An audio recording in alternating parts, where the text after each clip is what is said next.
If your MSI Prestige 14 AI Evo is displaying a blue screen, this tutorial covers practical fixes for common blue screen of death errors.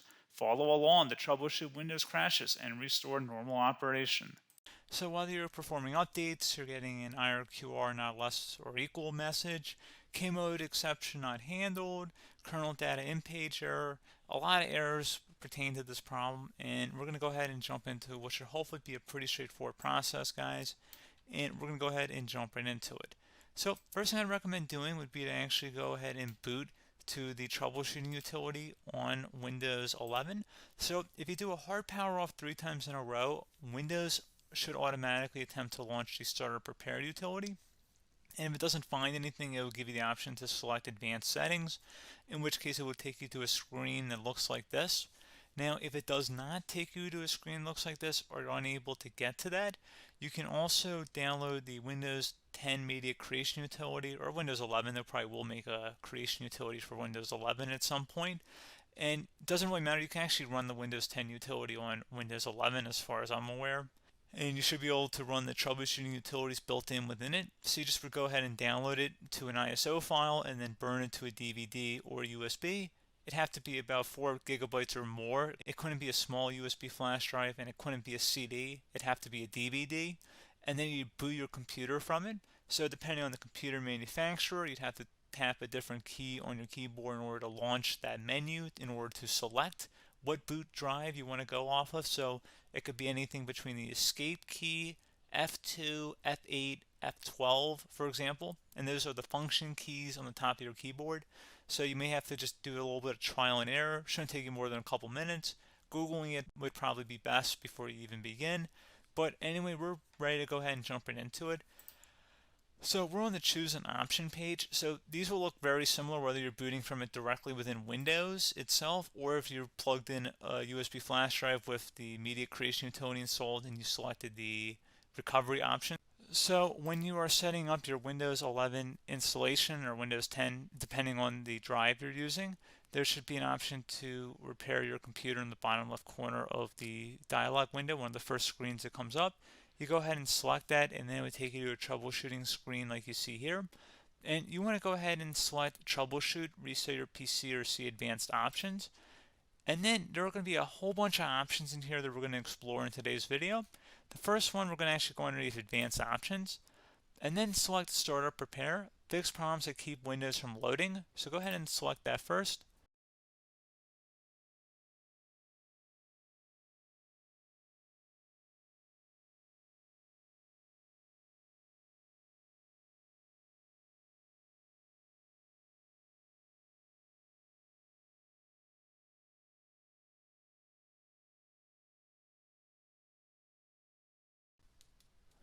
Okay, so you can see it could not repair our PC. That was our first option we could try. Something else, if we go back into advanced options here and then select troubleshoot, we're going to go underneath advanced options again. You can go ahead and actually access safe mode by selecting startup settings. And then if you select the restart button, you have the option on the screen select safe mode with networking, which will give you a key on the screen. It'll tell you which key to press to enter that. I believe it's the F7 key. It'll do that for you. I'm not going to go over that in today's tutorial because I don't really want to go into safe mode, but you're more than welcome to attempt that by going into here and then selecting restart. Again, it'll launch another screen. It'll say what key do you want to press, and it'll give you like 7 or 8 different options, and you want to select safe mode with networking. There's also an option for a command prompt too, but that's going to be something we're going to cover later in this video, and we don't even have to go through that in order to access it. So that's why I'm not going to really push for that, because unless you know exactly what's causing the problem, you probably don't need to go into safe mode. Unless you're trying to recover files, in which case then you definitely can go into safe mode, but we're trying to actually recover our computer here. So I hope that makes sense. Something else we can also try here as well would be to uninstall updates, remove recently installed quality or feature updates from Windows. So if you go ahead and select that, you can uninstall the latest quality updates, which generally is the more day-to-day updates. Feature updates are the less regularly released ones, like the big ones. I would equate it to service packs in like Windows 7 and Windows Vista and Windows XP. So larger updates that occur once or twice a year at most. And the quality updates are more just a regular update. So probably obviously depend. It'll take longer if you're going to try and uninstall the latest feature update versus quality update, and maybe you don't need to go back that far. So just giving you guys a couple of pointers with that. Something else you can also look at here, and we're going to jump into the command prompt in a little bit, but you can select System Restore, which will use a restore point recorded on your PC to restore Windows. And this is something I would highly recommend here, guys. So select Next. Assuming you have a restore point saved on your computer, you go ahead and select the most recently created one, and you'll select Next, and then you'll select the drive. You shouldn't actually have to select the drive. You can scan for affected programs, but we're going to keep it all default here, and then we're going to select Finish. So once started, System Restore cannot be interrupted. Do you want to continue? I think we're going to select yes. I don't think we have anything better to do on our computer right now, so just give it a moment here to initialize. It will take a couple minutes to run, obviously depending on how large your hard drive is and how much is saved on the System Restore point. So just give it a couple minutes here.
Okay, so you can see System Restore completed successfully. The system has been restored. Your documents have not been affected. Click the Restart button to restart your computer. Go ahead and select Restart.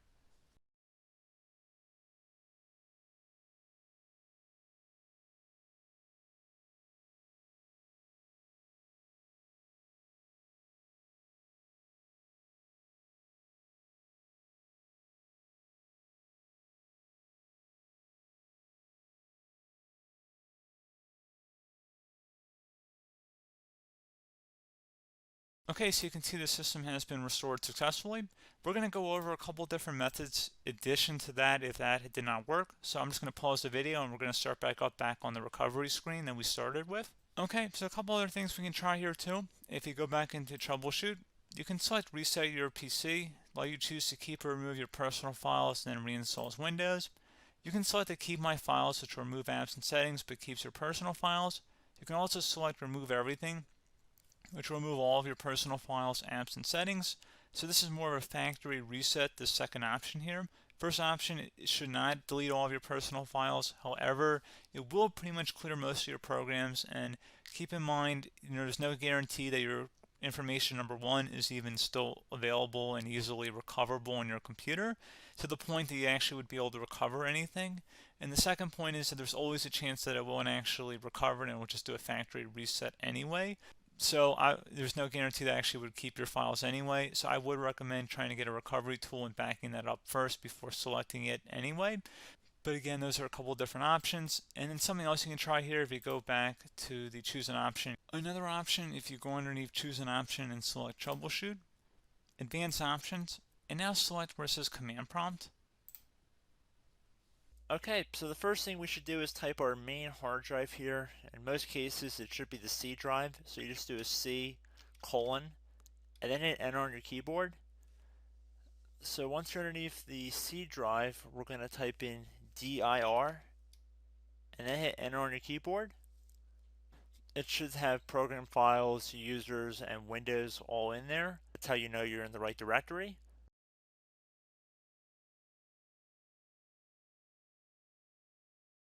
In some cases, it might be the D drive as well, so just keep that in mind.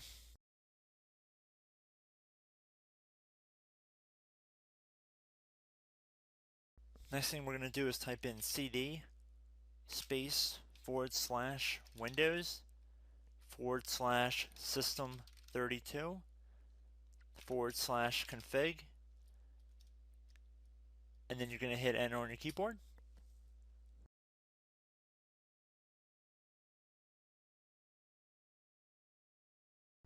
So now you're going to type md space backup. If you've seen other tutorials, it might also say to put down md backup. That's because the backup name is pretty common when you want to back something up. So you can name this whatever you want, doesn't have to be backup. So if you've already made a backup folder in the past, you could do backup 1, for example. So once you're done setting the name you want the backup to be called, hit enter on your keyboard again.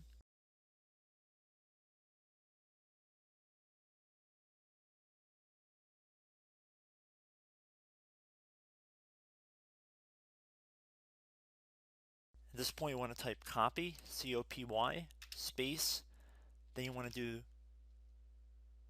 the star symbol above the 8 key, then do a period or a dot, whatever you want to call it, then another star sign, and then another space, and then type backup, and then hit enter on your keyboard.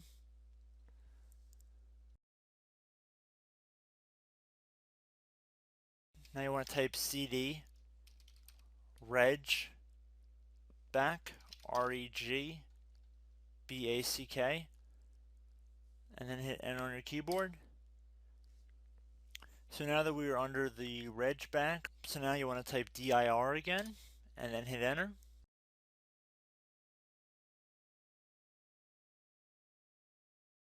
So now at this point we're going to type copy again. So copy, space, star sign, dot, another star sign, space, and then 2 dots.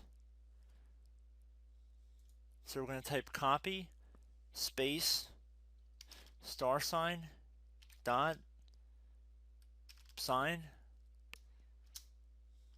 star sign,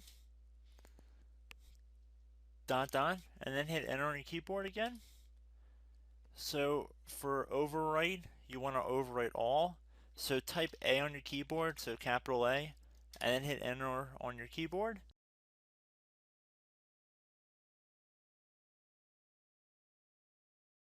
So at this point, you should be good to go. You can close out of the command prompt window, and if you accidentally continue to Windows 10, you should be all set. So I hope one of these 3 or 4 different methods we went through in this tutorial helped you guys out. Again, I'm not sure if you guys heard me earlier, but try to go back into your safe mode if possible and uninstall any programs you know might be conflicting with the Windows startup if you can get into safe mode. So just keep that in mind. Something very simple like that could be blocking up everything.